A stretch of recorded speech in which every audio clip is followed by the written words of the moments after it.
Assalamualaikum warahmatullahi wabarakatuh.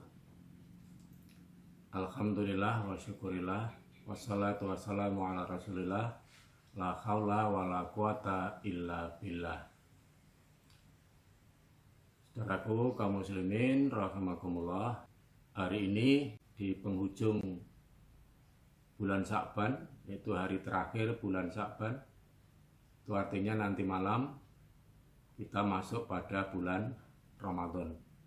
Mulai dari maghrib nanti kita sudah masuk pada bulan Ramadan. Dalam tradisi Jawa, kalau masuk bulan Ramadan yang pertama, dulu itu disebut dengan megengan. Megengan itu asal kata dari kata megeng dalam bahasa Jawa yang artinya menahan. Menahan dari segala sesuatu yang bisa menjerumuskan kita kepada dosa, dan juga menahan segala sesuatu yang bisa menghilangkan pahala-pahala amalan bulan Ramadan. Dalam tradisi Jawa dulu, kalau malam megengan ya, itu ditandai dengan pembuatan apem. Itu kue yang terbuat dari gandum atau tepung beras yang berbentuk bulat tipis gitu. Kemudian di tengahnya itu ada kelapa yang diiris kemudian ditempel. Itu bukan berarti tidak punya arti apa-apa. Para orang tua dulu itu memberikan makna bahwa apem itu yang nanti akan memayungi kita di padang mahsyar. Jadi bulatannya itu yang tipis itu sebagai payungnya, kemudian kelapa yang diiris dan ditempel itu nanti akan sebagai pegangan untuk mayungi begini. Kedengarannya lucu, tidak masuk akal, tetapi itulah yang dibuat oleh orang-orang dulu yang dimanai dengan seperti itu, yang diyakini akan bisa menjadi payung. Tapi di balik itu apa makna sebenarnya gitu loh. Ternyata kata apem itu berasal dari kata afuun. Dulu ketika awal-awal Islam dan para masyarakat belajar Islam, itu susah sekali untuk mengucapkan bahasa-bahasa Arab. Misalnya kata syariat menjadi saringat. Kemudian afuun menjadi apem, dan itu kita tidak bisa menyalahkan orang-orang dahulu, karena memang seperti itu. Dan para pendakwah pada saat itu sangat bijaksana untuk menerima apa yang dilakukan oleh masyarakat pada saat itu sesuai dengan kemampuan mereka. Maka sebenarnya yang menjadikan payung untuk kita semuanya itu bukan apem dalam bentuk bulat tipis itu, tetapi yang bisa memayungi kita itu adalah doa yang kita ucapkan, Allahumma innaka afuwun tuhibbul afwa fa'fu anni. Ya Allah, Engkaulah Maha Pengampun dan Engkau suka memberi ampun, maka ampunilah aku. Itu maknanya. Dan itu yang dibaca oleh Nabi pada saat bulan Ramadan, banyak dibaca oleh Nabi. Maka dari itu, agar kita nanti di padang mahsyar mendapatkan payung, di saat tidak ada payung kecuali dari payung-payung Allah ini, ya kita harus banyak-banyak membaca doa itu. Allahumma innaka afuwun tuhibbul afwa fa'fu anni. bukan yang bisa memberikan payung pada kita itu apem itu kemudian kita payung di situ.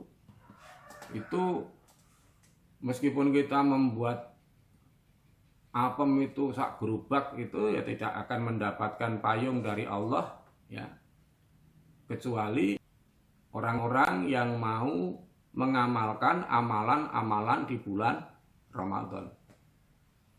Itu yang akan mendapat payung, bukan orang yang membuat apem.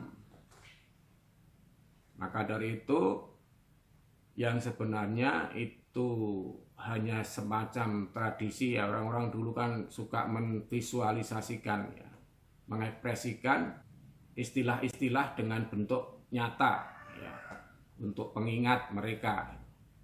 Meskipun sebenarnya juga tidak benar. Dan alhamdulillah tradisi-tradisi semacam itu sekarang sudah tidak ada lagi. Namun perlu juga kita ketahui bahwa tradisi-tradisi itu telah membawa kita kepada mempelajari Islam yang sebenarnya. Dengan tahu yang semacam ini, maka kemudian kita berpikir, apa bener wong cuma apem bisa menjadi payung di akhirat. Maka pengertiannya bukan apemnya, tapi bagi orang yang membaca doa Allahumma innaka afuwun tuhibbul afwa fa'fu anni. Jadi itulah saudara-saudaraku, kata apem itu berasal dari kata afuwun. Wallahu a'lam. Ini yang kami serap dari orang-orang tua dulu memberikan makna semacam itu. Kita juga tidak bisa menyalahkan orang-orang dulu mengatakan semacam itu, tetapi kita harus bisa mengambil intisari dari itu semua.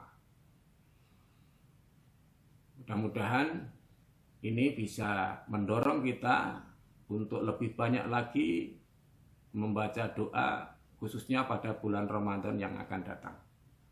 Insya Allah nanti malam kita sudah mulai masuk pada bulan Ramadan. Dan amalan-amalan yang kita lakukan diantaranya selain puasa, kemudian sholat malam, sholat tarawih yang nanti kita akan mulai nanti malam gitu. Dalam kondisi situasi seperti ini, monggo disesuaikan sesuai dengan kondisi situasinya masing-masing. Kalau di lingkungan kita masih kondusif ya, pada saat kita mendapatkan cobaan dari Allah dengan wabah COVID-19 Corona ini, apabila masih kondisi masih bisa memungkinkan, ya silakan untuk melaksanakan sholat tarawih berjamaah di masjid dengan segala antisipasi yang kita perlukan. Kemudian bagi yang mungkin situasi di masyarakatnya atau situasi tempatnya sudah tidak memungkinkan karena adanya COVID-19 ini, ya monggo untuk sholat tarawih berjamaah di rumah. Kemudian tadarus di rumah. Lebih baik memang bertadarus di rumah, sehingga rumah kita akan terhiasi dengan bacaan-bacaan Al-Quran. Mudah-mudahan video ini bisa membangkitkan semangat kita untuk tetap beribadah kepada Allah dalam mengisi bulan Ramadan dengan amalan-amalan yang dituntunkan oleh Rasulullah dalam bulan Ramadan ini. Selamat menunaikan ibadah bulan Ramadan. Semoga Allah memberikan keberkahan untuk kita semuanya pada bulan Ramadan ini sampai selesainya nanti. Dan mudah-mudahan Allah juga memberikan umur panjang, kita bisa mengamalkan amalan-amalan di bulan Ramadan, sehingga insya Allah kalau kita mengamalkan amalan-amalan di bulan Ramadan, Allah akan mengampuni dosa-dosa kita yang telah lalu. Sebagaimana disabdakan oleh Rasulullah, man shoma Ramadanan imanan wa ihtisaban ghufira lahu ma taqaddama min dzambi. Barang siapa yang berpuasa di bulan Ramadan ya, dengan iman, keyakinan dan penuh harap kepada Allah untuk mendapatkan ridho Allah, ghufira lahu ma taqaddama min dzambi, maka Allah akan mengampuni dosa-dosa kita yang telah lalu. Demikian juga man qama ramadanan imanan wa ihtisaban ghufira lahu ma taqaddama min dzambi. Barang siapa yang mendirikan sholat malam pada malam bulan Ramadan dengan penuh keyakinan dan mengharap ridho Allah Subhanahu wa taala semata, ghufira lahu ma taqaddama min dzambi, maka Allah akan mengampuni dosa-dosanya yang telah lalu. Semoga kita diberikan kekuatan untuk melaksanakan amalan-amalan di bulan Ramadan yang akan datang. Demikian, kurang lebihnya mohon maaf. Wassalamualaikum warahmatullahi wabarakatuh.